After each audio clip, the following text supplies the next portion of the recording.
दोस्तों, आप YONO lite app में रजिस्टर करना चाहते हो, लेकिन रजिस्टर करने के लिए जो यूजर नेम और पासवर्ड चाहिए होता है वो आप भूल चुके हो।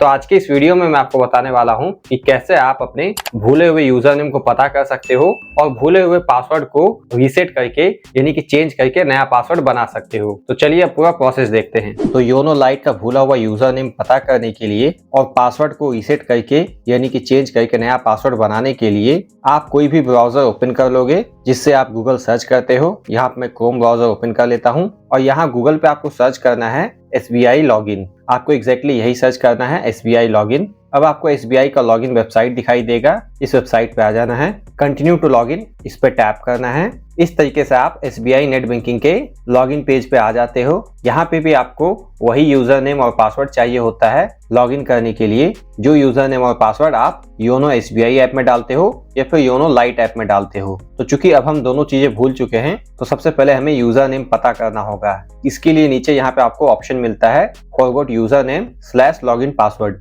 इस पे टैप करना है। अभी आप पूरा वीडियो लास्ट तक देखते रहिए क्योंकि यूजर नेम पता करना आसान है लेकिन पासवर्ड रीसेट करना थोड़ा कठिन काम है, और पासवर्ड कैसा रीसेट करके चेंज करके बनाना है उसके लिए भी बहुत सारे कंडीशन होते हैं। तो अब यहाँ पे आपको इस पेज को जूम कर लेना है। यहाँ अब आपको इस पे क्लिक करना है। क्लिक करने के बाद इस तरीके से अलग अलग ऑप्शन होंगे। आप दूसरा ऑप्शन सेलेक्ट कर लोगे फॉरगॉट यूजर नेम, और यहाँ पे हल्का सा राइट साइड में स्वाइप करके यहाँ से नेक्स्ट कर लेना है। अब आपको अपना बैंक रिलेटेड डिटेल इंटर करना होगा। तो सबसे पहले यहाँ पे आप CIF नंबर इंटर कर दोगे, कस्टमर आइडेंटिफिकेशन फाइल नंबर, ये आपको अपने बैंक पासबुक में मिल जाता है। उसके बाद आपको कंट्री सेलेक्ट कर लेना है अपना, मैं इंडिया चूज कर लेता हूँ यहाँ से। उसके बाद आप अपने बैंक अकाउंट के साथ रजिस्टर्ड मोबाइल नंबर इंटर करोगे। जो मोबाइल नंबर आपके बैंक अकाउंट में डाला हुआ है, लिंक किया हुआ है, वही यहाँ पे आपको इंटर करना है। और नीचे आपको इस बॉक्स में कैप्चा टाइप कर देना है जो कि यहाँ दिखाई देता है। सारा डिटेल इंटर करने के बाद सबमिट कर देना है। अब आपके बैंक अकाउंट के साथ रजिस्टर्ड मोबाइल नंबर पे,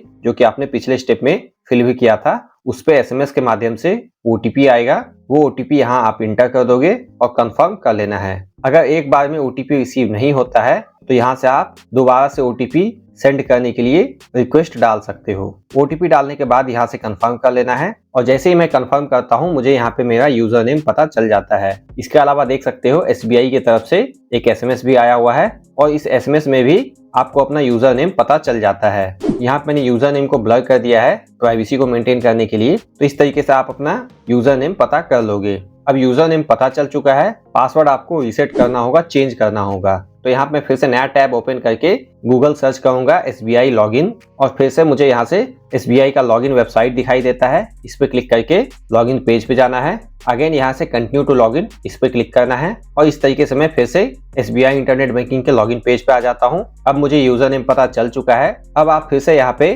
forgot user name / login password इस पे क्लिक करोगे। फिर से आपको इस पेज को जूम कर लेना है, और अब आप यहाँ पे इस पे क्लिक करके पहला ऑप्शन चूज करोगे फॉरगॉट माय लॉगिन पासवर्ड। इससे पहले आपने यूजर नेम पता किया था दूसरा ऑप्शन चूज करके, तो इसको सेलेक्ट करके यहाँ से नेक्स्ट कर लेना है। अब फिर से आप इस पेज पे आ जाओगे, इस पेज को जूम कर लेना है अच्छे तरीके से। अब जो भी आपने पिछले स्टेप में यूजर नेम पता किया है वो यूजर नेम आपको इंटर कर देना है। यूजर नेम आपको SMS में भी मिल चुका होगा। अब यहाँ पे आप अपना बैंक अकाउंट नंबर इंटर कर दोगे। बैंक अकाउंट नंबर भी आपको बैंक पासबुक में मिल जाता है। इसके अलावा बैंक स्टेटमेंट है तो उसमें भी मिल जाता है। अगेन यहाँ से आप अपना कंट्री चूज कर लोगे, मैं यहाँ पे इंडिया चूज कर लेता हूँ। आप अपना मोबाइल नंबर इंटर कर दोगे। उसके बाद डेट ऑफ बर्थ इंटर कर दोगे। डेट ऑफ बर्थ का आप फॉर्मेट देख सकते हो, डे / मंथ / और ईयर, इस फॉर्मेट में इंटर करना है। उसके बाद इस बॉक्स में आपको कैप्चा टाइप कर देना है जो कि यहाँ दिखाई देता है, और यहाँ से सबमिट कर लेना है। जैसे ही आप सबमिट करते हो फिर से इस टाइप का पेज ओपन होता है। आपको इस पेज को जूम कर लेना है। अगेन आपके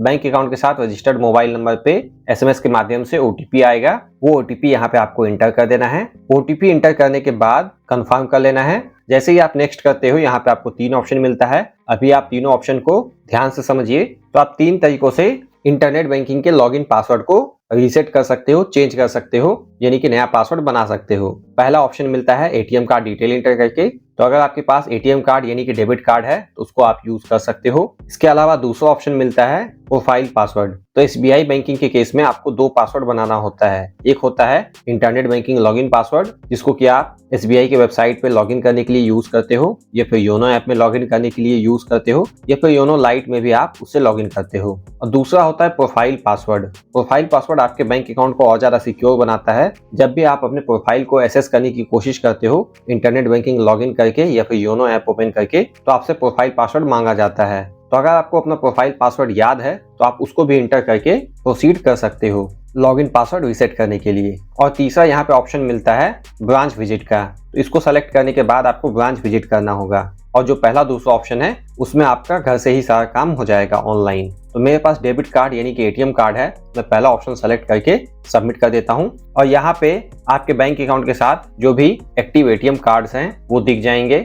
आप अपना एक्टिव एटीएम कार्ड सेलेक्ट करके कंफर्म कर लोगे। अब यहाँ पे आपको डेबिट कार्ड वैलिडेशन करना होगा। यहाँ आपको अपना कार्ड नंबर दिख जाता है। आपको कार्ड रिलेटेड कुछ डिटेल इंटर करना होगा, जैसे कि कार्ड होल्डर नेम, जो कि आपको एटीएम कार्ड के ऊपर ही प्रिंटेड मिलता है। इसके अलावा एटीएम कार्ड की वैलिडिटी भी होती है, एक्सपायरी डेट, वो भी एटीएम कार्ड के ऊपर प्रिंटेड होता है, वो यहाँ आप इंटर कर दोगे। अपना एटीएम पिन इंटर कर देना है, जो कि 4 डिजिट का होता है। एटीएम पिन जिससे कि आप एटीएम मशीन के पास जाकर के कोई भी ट्रांजेक्शन करते हो, वो सिक्योरिटी पिन यहाँ पे इंटर करना होता है। उसके बाद यहाँ पे आप कैप्चा इंटर कर दोगे, जो कि यहाँ दिखाई देता है, और नीचे स्क्रॉल करके प्रोसीड कर लेना है। उसके बाद इस टाइप का पेज ओपन होता है जिसमें लिखा हुआ मिलता है debit card validation is success. अगर आपने सारी चीजें सही फिल की हैं तो सक्सेस का मैसेज आ जाएगा।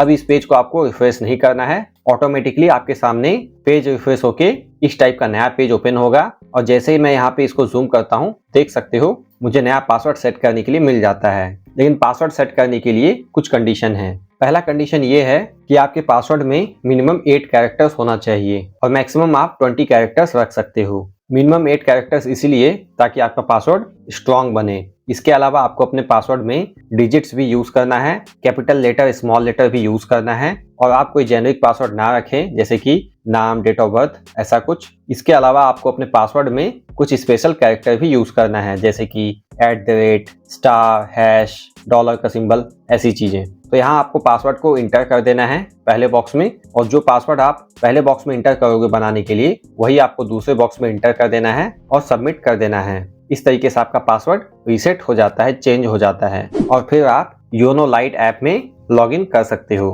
पता किए हुए यूजर नेम को डाल के और रीसेट किए हुए, चेंज किए हुए पासवर्ड को डाल के।